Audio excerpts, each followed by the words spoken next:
Hello and welcome to our YouTube channel Studious Aura. तो आज की वीडियो का हमारा टॉपिक है क्लासिफिकेशन ऑफ मेंटल डिसऑर्डर्स। मैं आपको प्रीवियस वीडियो में डिस्कस कर चुकी हूँ कि मेंटली इल पर्सन क्या होते हैं एंड मेंटली हेल्दी क्या होते हैं। लाइक मेंटल हेल्थ और मेंटल इलनेस में क्या डिफरेंस है, तो उनके किस किस तरह के बिहेवियर होते हैं जिससे हमें पता चल सकता है कि डेविएशन हो रहा है मेंटल हेल्थी से मेंटली इल की साइड, और क्या क्या कैरेक्टरिस्टिक फीचर्स होते हैं मेंटली हेल्थी पर्सन के, क्या क्या साइन एंड सिम्टम्स होते हैं जो कि हमें दिखाई दे जाते हैं in the behaviour of mentally ill person. तो अब मेंटली इल पर्सन हमें पता है कि मान लीजिए क्लासिफिकेशन की यहाँ पर आपको क्या इंपॉर्टेंस क्या है, क्यों जरूरत है इसकी। Suppose you are a clinical psychologist या फिर आप एक साइकेट्रिस्ट हैं, तो आपके पास पेशेंट्स आते हैं मेंटल इलनेस को लेकर, बहुत सारे साइन एंड सिम्टम्स को लेकर आते हैं वो। तो वहाँ पर आपको उन पेशेंट्स को डायग्नोस करना होता है विद डिफरेंट डिसऑर्डर्स। तो यहाँ पे साइकेट्री में भी लाइक मेंटल इलनेस में काफ़ी सारे तरह के डिसऑर्डर्स होते हैं। ऐसा नहीं है कि पेशेंट्स आए और कोई भी साइन एंड सिम्टम है या कुछ भी आपको सेम इंटरवेंशन देख के या फिर सेम ही ट्रीटमेंट देके सबको नहीं भेजना होता है। तो वहाँ पे हमें डायग्नोस करना होता है कि आगे प्रॉब्लम क्या है। तो उस डायग्नोसिस के लिए हमारे पास बहुत सारे डिसऑर्डर्स हैं, like there are various disorders in the mental illness. तो इन सब चीज़ों को अगर हम ढूंढने लगेंगे तो ये बहुत ही कॉम्प्लेक्स हो जाएगा हमारे लिए भी। तो चीज़ों को ईजी करने के लिए, डायग्नोसिस को ईजी करने के लिए, और थोड़ा ये बहुत टाइम कंज्यूमिंग प्रोसेस है, तो टाइम थोड़ा सा बचाने के लिए हम क्लासीफाई करते हैं। तो क्लासिफिकेशन क्या होता है? इट इज़ अ प्रोसेस, मतलब ये क्लासिफिकेशन की एक टेक्निकल डेफिनेशन है। तो इजी लैंग्वेज में अगर हम बात करें तो क्लासिफिकेशन क्या होता है कि किसी भी चीज़ को, किसी भी कॉम्प्लेक्स चीज़ को कैटेगरीज में डिवाइड करना, उसकी सब कैटेगरीज में डिवाइड करना, उसकी सब कैटेगरी में डिवाइड करना, मतलब जितना हम छोटा, जितना ईजी कर सकते हैं उसे, जितना सिंपल कर सकते हैं। तो चीज़ों को कैटेगरीज में डिवाइड कर दो अकॉर्डिंग टू द सिमिलैरिटीज, मतलब क्या क्या सिमिलैरिटीज हैं उसमें और क्या क्या डिफरेंस है, उसके अकॉर्डिंग हम कैटेगरीज को डिवाइड कर देते हैं। तो यहाँ हमारे पास साइकेट्री में दो तरह के, यहाँ पे दो मेजर क्लासिफिकेशन के सिस्टम हैं। एक तो है ICD-10 क्राइटेरिया जो कि 1992 में आया था। सेकेंड हो जाता है हमारा DSM-4 क्राइटेरिया जो कि 1994 में आया था। तो हम इन दोनों ही क्राइटेरियाज को फॉलो करते हैं इन द मेंटल हेल्थ। तो डायग्नोसिस में दोनों ही क्राइटेरिया यूज होते हैं। ये डिपेंड करता है कि आपके जो इंस्टीट्यूशंस हैं, जो हॉस्पिटल है, उसकी क्या पॉलिसी है। उनकी पॉलिसी के अकॉर्डिंग आपको यूज करना है कि आप ICD-10 यूज करना चाहते हैं या DSM-4 यूज करना है, तो उसके अकॉर्डिंग आप यूज कर सकते हैं। मेजरली ICD-10 क्राइटेरिया यूज होता है अभी। और हमारे पास वैसे एक और क्लासिफिकेशन सिस्टम है जिसे हम इंडियन सिस्टम ऑफ क्लासिफिकेशन बोलते हैं। वो इतना ज़्यादा वो यूज़ नहीं होता है, तो उसे मैं ब्रीफली थोड़ा सा वीडियो के एंड में डिस्कस कर लूँगी। तो सबसे पहले हम डिस्कस करते हैं ICD-10 क्राइटेरिया। तो ICD-10 की जो फुल फॉर्म है ये है international statistical classification of disease and related health problems. तो ये सबसे पहले तो ये इंटरनेशनल है कि ये हर जगह चलता है, इंटरनेशनल है। दूसरा स्टैटिस्टिकल क्लासिफिकेशन होती है इसकी डिजीज और रिलेटेड हेल्थ प्रॉब्लम्स की। 1992 में आया था और ये क्लासिफिकेशन WHO ने दिया था। तो ये जो ICD-10 क्राइटेरिया है इसमें हमारे पास चैप्टर्स होते हैं कुछ, लाइक कैटेगरी को डिवाइड करने के लिए चैप्टर्स हैं। चैप्टर्स को हम F से डिनोट करते हैं, और ये मतलब हमने इसे कोड दिया है F, और इसे हम अल्फा न्यूमेरिकली सिस्टम बोलते हैं क्योंकि इसमें अल्फाबेट्स और न्यूमेरिकल्स हैं F00 से F99 तक। तो हमारे जो ये ICD-10 की क्राइटेरिया की अगर आप बुकलेट देखेंगे तो इसमें F00 से F99 तक जो भी मेंटल डिसऑर्डर्स हैं उन्हें क्लासीफाई किया गया है। तो वन बाय वन थोड़ा ब्रीफली हम इसे डिस्कस कर लेते हैं क्योंकि ज़्यादा डीप जाने की ज़रूरत नहीं है। डीप में तो जो हमें इंपॉर्टेंट पढ़ना होगा वो हम पूरा इलेबोरेट करके बाद में पढ़ेंगे नेक्स्ट वीडियोस में। तो मेन कैटेगरी ICD-10 की होती है, सबसे पहली है F00 से F09। तो ये यहाँ पे 9 के हमने स्लॉट्स डिवाइड किए हुए हैं। 9 मतलब एक स्लॉट में 9 डिसऑर्डर्स होंगे। अब वो 9 डिसऑर्डर्स जैसे कि F00 से 09 में ऑर्गेनिक डिसऑर्डर्स हैं, जो भी ऑर्गेनिक मेंटल डिसऑर्डर्स होंगे जिसमें कि सिम्टोमेटिक मेंटल डिसऑर्डर्स भी आते हैं, वो सारे F00 से F09 की कैटेगरी में आते हैं। तो इसमें जो भी, वैसे तो सारे ही जहाँ तक देखे जाए हमें डिसऑर्डर्स, ये कैटेगरीज याद करनी है, मतलब मेमोराइज कर लेनी है, पर अभी प्रॉपरली पूरा याद मेमोराइज करने की ज़रूरत नहीं है। जैसे जैसे आप एक्सपीरियंस करते जाएंगे आपको ये सब चीज़ें मेमोराइज होती जाएंगी, बट यहाँ पे जो कॉमन चीज़ें हैं वो मैं एक बार डिस्कस कर लेती हूँ, जो मेरे एक्सपीरियंस से मुझे लगता है कि कॉमन है, जो मैंने अभी तक अपने साइकेट्री वार्ड्स में, साइकेट्री डिपार्टमेंट्स में जो पेशेंट्स देखे जो कॉमनली आते हैं मेंटल इलनेसेस के साथ, तो वो मैं यहाँ पे डिस्कस कर लूँगी। बाकी अगर आपको लगता है कि आपके एक्सपीरियंस से ये कुछ और हो सकता है, लाइक कोई ऐसा डिसऑर्डर जो कि कॉमन है बट मैंने यहाँ पे इंडिकेट नहीं किया, हाईलाइट नहीं किया, तो आप वो कमेंट बॉक्स में लिख सकते हैं। I really appreciate that. तो F00 में यहाँ पे डिमेंशिया आ जाता है, dementia Alzheimer disease. Then F01 में वास्कुलर डिमेंशिया आ जाता है। फिर ऑर्गेनिक एमनेस्टिक सिंड्रोम आ जाता है F04 में। F05 में डिलीरियम, तो ये डिलीरियम भी थोड़ा कॉमन है और ये यहाँ पे अल्जाइमर्स भी वैसे कॉमन है बट इतना ज़्यादा कॉमन नहीं होता है ये। उसके बाद ये personality behaviour change due to brain disease, damage वगैरह, ये सारे ऑर्गेनिक डिसऑर्डर्स में आ जाते हैं। उसके बाद हमारा आता है F10 से लेकर F19 तक है। तो F10 से F19 में मेंटल एंड बिहेवियर डिसऑर्डर्स हैं due to the psychoactive substance use. तो काफ़ी सारे साइकोएक्टिव सब्सटेंसेस होते हैं जो कि हमारे ब्रेन की एक्टिविटी को इंक्रीज कर देते हैं, वहाँ पे जो न्यूरोट्रांसमीटर्स वगैरह को इंक्रीज कर देते हैं, जिसकी वजह से कुछ बिहेवियर और मेंटल डिसऑर्डर्स होने लग जाते हैं। तो वो सारे हमारे F10 से F19 की कैटेगरी में आएंगे। तो इसमें एक होती है F10 की कैटेगरी है मेंटल और बिहेवियर डिसऑर्डर्स है इसमें due to use of alcohol. तो ये मैंने इंडिकेट किया रेड से, तो ये थोड़ा इम्पॉर्टेंट है, मतलब कॉमनली अल्कोहल की वजह से मेंटल बिहेवियर डिसऑर्डर्स देखे जाते हैं। देन एक ओपियोइड वाला आता है, ओपियोइड की वजह से मेंटल बिहेवियर डिसऑर्डर्स होते हैं। देन कैनाबिनॉइड्स की वजह से हो रहे हैं। देन F13 में आता है सिडेटिव्स और हिप्नोटिक्स की वजह से अगर कुछ मेंटल बिहेवियर डिसऑर्डर्स होते हैं। फिर F14 आता है mental behaviour disorder due to use of cocaine. तो ये कोकेन वाला तो बहुत ही कॉमन है।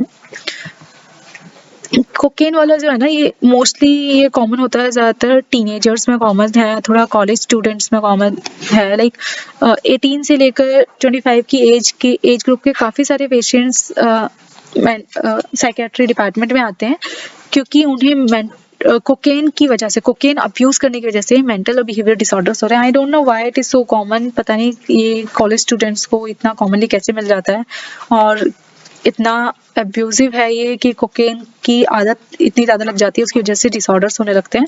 तो ये आपको कॉमनली देखने को मिलेगा।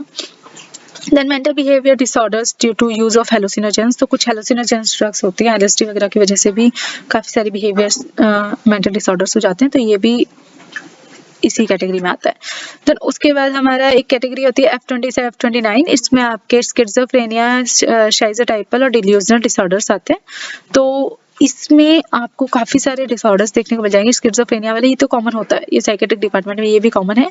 तो स्किज़ोफ्रेनिया F20 में स्किज़ोफ्रेनिया है। उसके बाद इसकी ही सब कैटेगरीज, ये मैंने बताया था ना कैटेगरीज में हमने डिवाइड किया 9 के स्लॉट्स में, जिसमें हमने F20 से F29 बोला। इसकी सब कैटेगरी आ जाती है स्किज़ोफ्रेनिया वाली F20। इसकी भी सब कैटेगरी है 20.0 से 20.6 तक लेकर यहाँ तक इसकी सब कैटेगरी आ जाती है। ओके, यहाँ तक। तो इसमें हमारा 20.0 में पैरानॉइड स्किज़ोफ्रेनिया है। पैरानॉइड फिर हेबेफ्रेनिक, catatonic, undifferentiated, post schizophrenic, depression, residual schizophrenia और सिंपल स्किज़ोफ्रेनिया। तो ये सारे ही आपको स्किज़ोफ्रेनियाज देखने को मिल जाते हैं। ये सारे टाइप्स भी हैं स्किज़ोफ्रेनिया के, जो हमने अलग अलग कैटेगराइज किए हैं क्योंकि इनके जो साइन एंड सिम्टम्स होते हैं ना वो अलग होते हैं। देन स्किज़ोटाइपल डिसऑर्डर्स हो जाते हैं।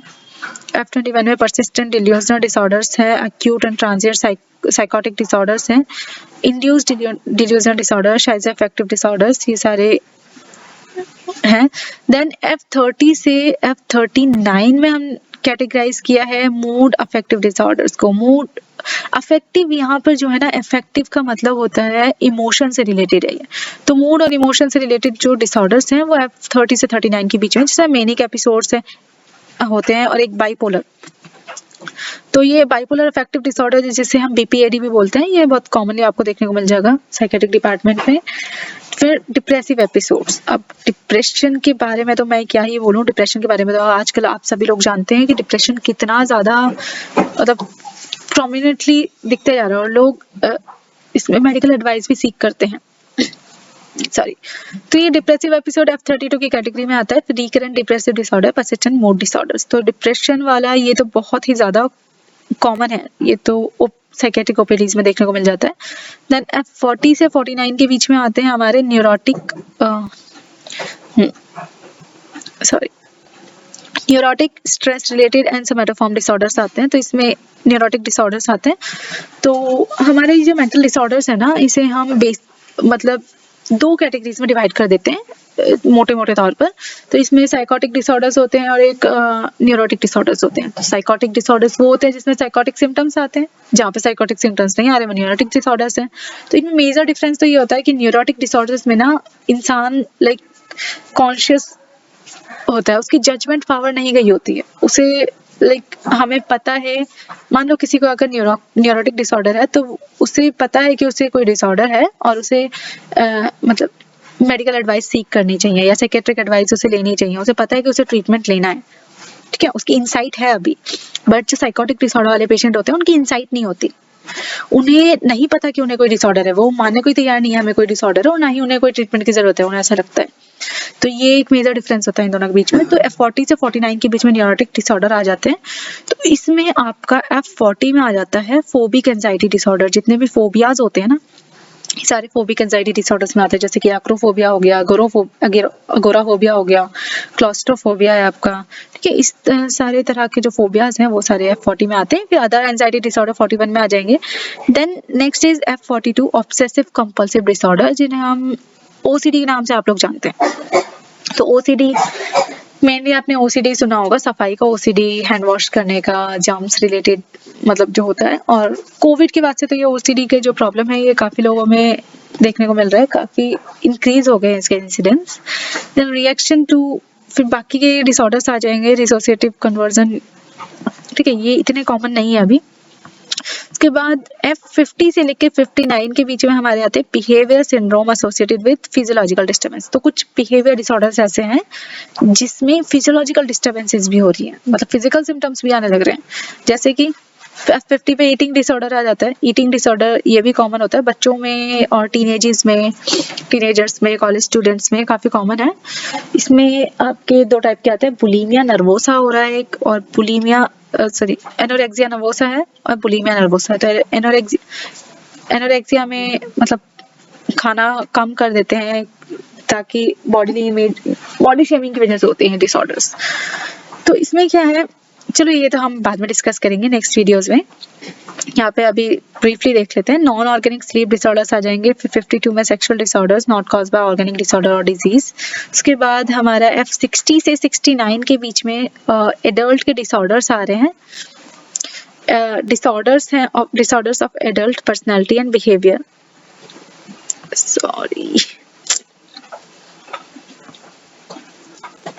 Okay, so here is disorders of adult personality and behavior from F60 to 69. इसमें काफी सारे personality disorder हैं, जैसे कि आप 60 में देख सकते हैं। 60 में स्पेसिफिक पर्सनालिटी डिसऑर्डर्स हैं। 60 इसमें भी सब कैटेगरीज में डिवाइड किया हुआ है, 60.0 से 60.7 तक। ठीक है, तो इसमें आपके पैरानॉइड पर्सनालिटी डिसऑर्डर्स हैं, शिज़ॉइड पर्सनालिटी डिसऑर्डर है और डिपेंडेंट पर्सनालिटी डिसऑर्डर्स तक यहाँ पे कैटेगराइज किया हुआ है। तो ये भी काफी कॉमन है। देन उसके बाद हमारे हैबिट एंड इम्पल्स डिसऑर्डर आ गए। जेंडर आइडेंटिटी डिसऑर्डर ये भी कॉमन होता है।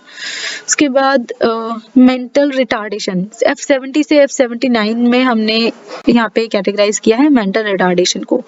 तो मेंटल रिटार्डेशन बच्चों में बहुत ही कॉमन होता है। ये हमारे कैटेगरीज F70 से 73 तक है, mild, moderate, severe and profound level of mental retardation के अकॉर्डिंग है ये।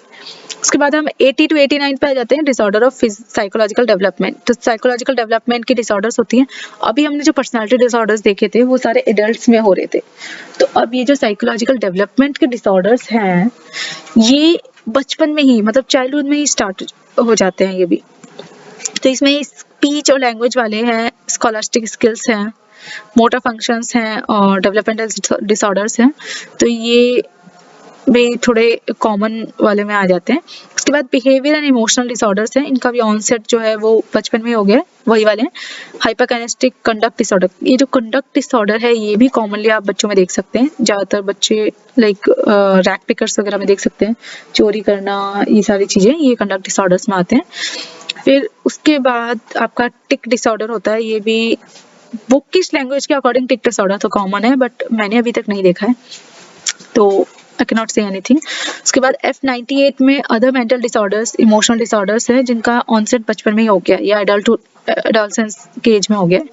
उसके बाद हमारा लास्ट आता है F99 अनस्पेसिफाइड मेंटल डिसऑर्डर्स है, जिसके स्पेसिफाई नहीं किया गया है कि किस टाइप का मेंटल डिसऑर्डर है, क्योंकि ये जो मेंटल साइकेट्री की जो फील्ड है ये बहुत ही वास्ट है।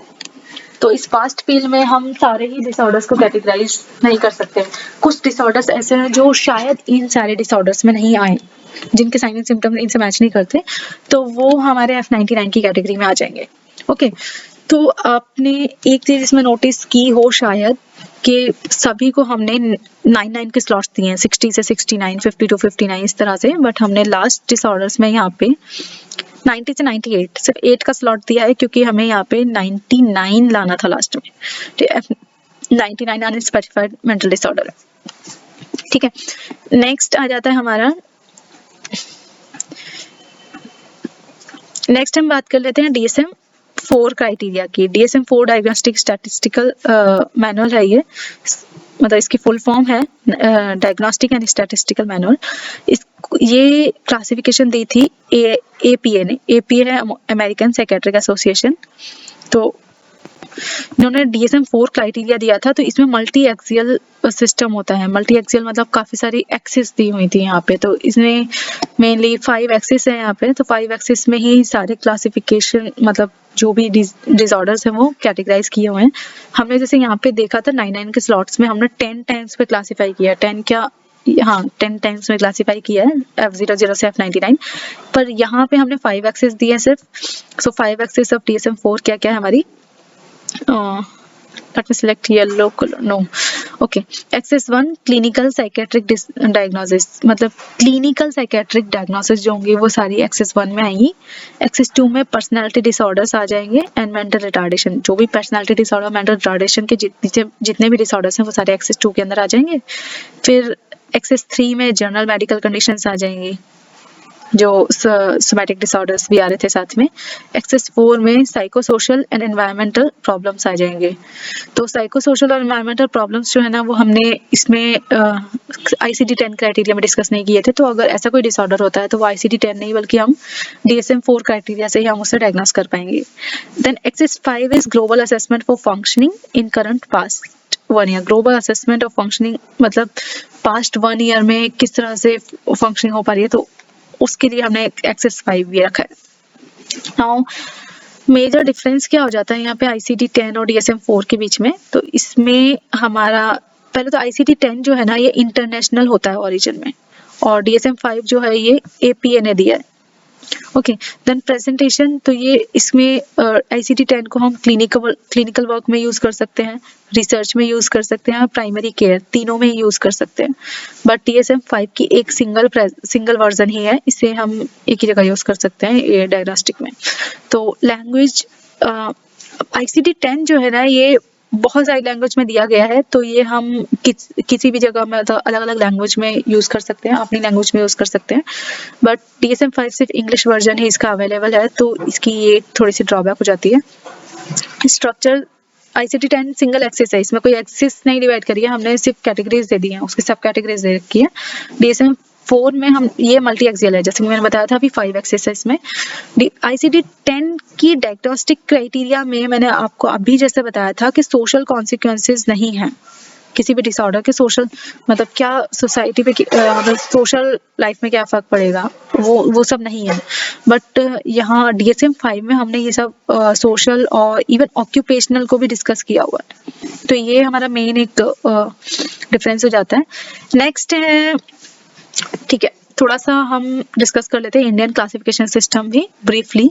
तो इंडियन क्लासिफिकेशन सिस्टम जो है, इंडियन क्लासिफिकेशन सिस्टम जो है ये हमें दिया था इंडियन नेकी विग सिंगर, ये कुछ नाम है, इंडियन नेकी विग एंड सिंगर Vahia and Verma. I don't know कि मैं सही प्रोनाउंस कर रही हूँ बट नहीं, I am sorry for that. But इन लोगों ने ये इंडियन क्लासिफिकेशन सिस्टम दिया था, they have attempted some modification. इन्होंने क्या किया था, आईसीडी 10 से पहले ना आईसीडी 8 क्राइटेरिया भी आया था, मतलब हर तरह के क्राइटेरिया जो है मॉडिफाई होते ही रहते हैं।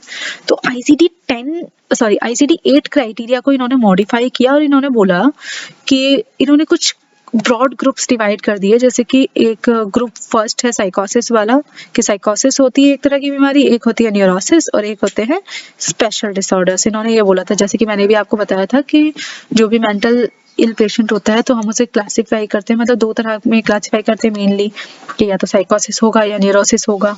इनसाइट है तो न्यूरोसिस, इनसाइट नहीं है तो साइकोसिस, तो और स्पेशल डिसऑर्डर्स है कुछ। तो इन्होंने इस तरह से क्लासिफाई किया था। अब इस क्लासिफिकेशन के अकॉर्डिंग इन्होंने साइकोसिस को फर्दर क्लासिफाई किया कि इसमें भी अलग अलग टाइप की डिसऑर्डर्स हो सकते हैं, मतलब कैटेगराइज किया था कि एक फंक्शनल साइकोसिस होगा, मतलब फंक्शन करने में कोई प्रॉब्लम आ रहा है, जैसे स्किज़ोफ्रेनिया होगा। सिंपल स्किज़ोफ्रेनिया के जितने भी टाइप थे ना, वो सारे इन्होंने फंक्शनल में डाले थे। उसके बाद अफेक्टिव मतलब वही इमोशन या मूड से रिलेटेड होगा। तो मूड या इमोशन 2 ही टाइप के मूड होते हैं, मतलब जो मेजर होते हैं, जो अफेक्ट होते हैं। तो इसमें हैप्पीनेस और सैडनेस होता है। तो इसमें हमने एक मेनिया कर दिया जो बहुत ही इलेशन की साइड जा रहा है, और एक डिप्रेशन कर दिया, बहुत ही डिप्रेसिव एपिसोड्स की तरफ जा रहा है। देन एक ऑर्गेनिक डिसऑर्डर यहाँ पे क्लासिफाई कर देते हैं। ऑर्गेनिक में अक्यूट और क्रॉनिक ऑर्गेनिक मेंटल डिसऑर्डर्स हो जाएंगे, जिसमें वही डिलीरियम, अल्जाइमर्स वगैरह आते हैं। ठीक है। उसके बाद न्यूरोसिस है। तो न्यूरोसिस में आपको पता है इनसाइट होती है किन किन डिसऑर्डर्स में, जैसे कि anxiety neurosis, depressive neurosis, hysterical obsessive, OCD में इनसाइट होती है। फोबिक न्यूरोसिस, फोबिया में भी हमें पता है कि हमें किस चीज़ से डर लगता है, किस चीज़ का फोबिया है, और मानते भी हैं हम कि हाँ है और हमें इसे ठीक करना है। तो ये सारी चीज़ें हो जाती हैं। Then next is special disorders. तो स्पेशल डिसऑर्डर्स में इन्होंने बताया था चाइल्डहुड डिसऑर्डर्स होते हैं, जैसे कि conduct disorder, emotional disorder, personality disorder, जैसे कि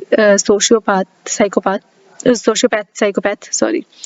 देन सब्सटेंस अब्यूज में अल्कोहल अब्यूज, ड्रग अब्यूज, और साइकोफिजियोलॉजिकल डिसऑर्डर्स में अस्थमा, सोराइसिस, तो ये आ सकते हैं। देन मेंटल रिटार्डेशन, जो कि इन्होंने क्लासिफाई किया था कि mental retardation mild, moderate, severe, profound हो सकती हैं। तो ये सभी तरह की जो डिसऑर्डर्स हैं ये हमने क्लासिफाई किया है इंडियन सिस्टम में।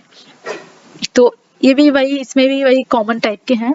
तो मेनली बिकॉज मैंने तो आईसीडी 10 क्राइटेरिया अभी तक यूज़ किया था, उसके अकॉर्डिंग जो कॉमन डिसऑर्डर्स थे वो मैंने आपको बता दिए हैं। So this is all about the classification of the mental disorders.